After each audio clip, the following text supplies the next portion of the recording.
We have Wilson in Oakville on the line. What's your question, Wilson? Yeah, thank you very much for taking my call. My question is on the Sun Life Financial Trading TSE symbol as SLF.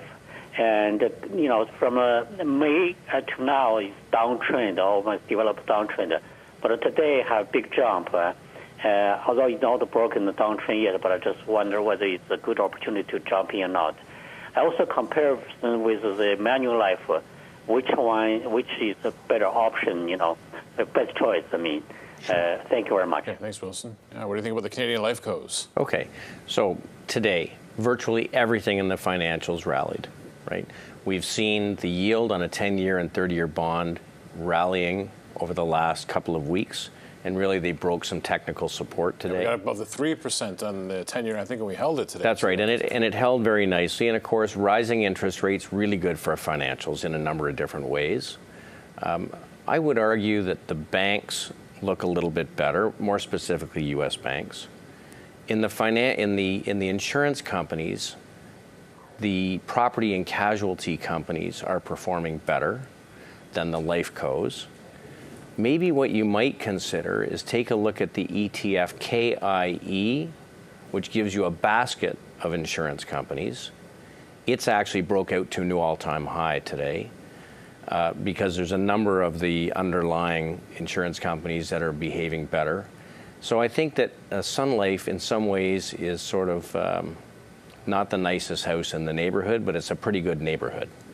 So maybe look at the ETF or maybe look at one of the big U.S. banks before I would look at one of the Canadian life cos. Henry in Hamilton. What's your question, Henry? Good evening, gentlemen.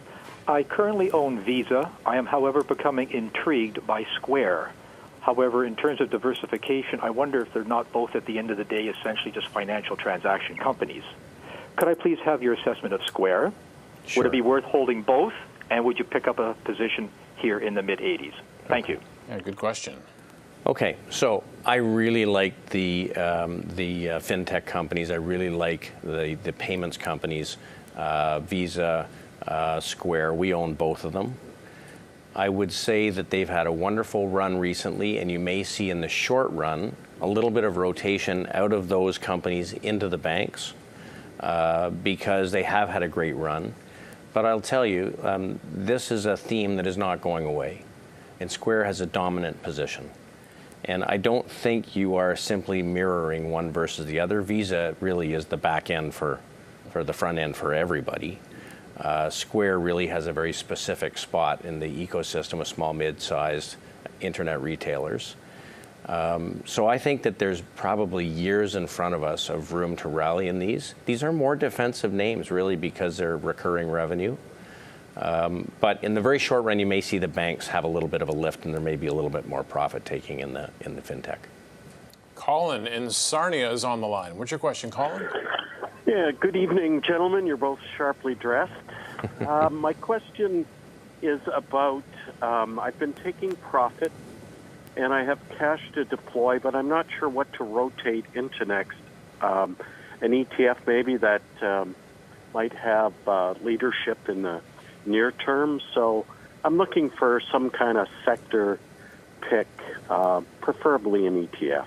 Yeah. An ETF. I got a feeling it's not going to be the HMMJ. Well, it depends how strong your heart is, I suppose. Listen, since February of 2016, there's been fairly clear leadership in these sectors that are tied to reflation. And there have been some pauses along the way. Like after January of last year, we had some of the defensive sectors rally after being very weak early in the year. I think you don't want to be in one of those bond proxies. So I would stay away from utilities, telcos, REITs in the U.S., and consumer staples. They aren't very economically sensitive.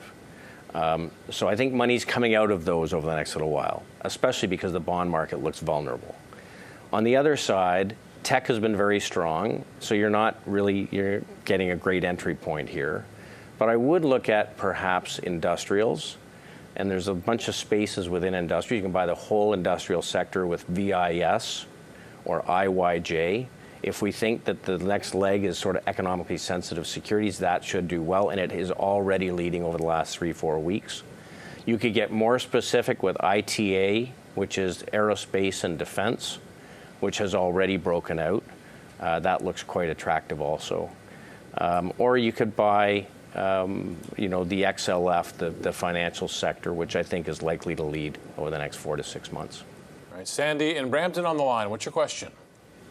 Good evening, gentlemen, and thank you for taking my call.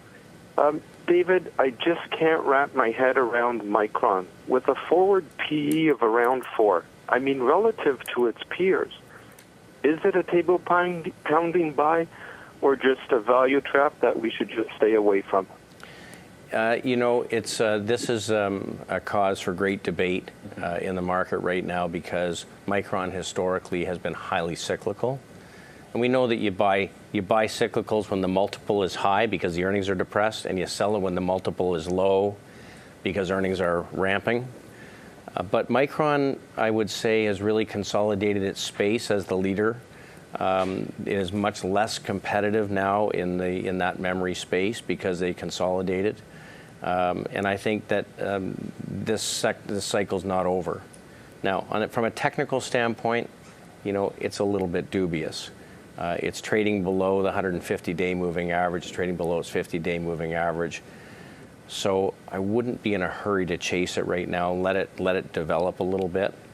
But for those that are sort of value investors, I think that you could be a buyer here. I just can't buy it here because I need the technicals to line up at the same time. Street has 23 buys, 9 holds, and 0 sells on Micron. We'll be back after a short break. Past picks coming up next.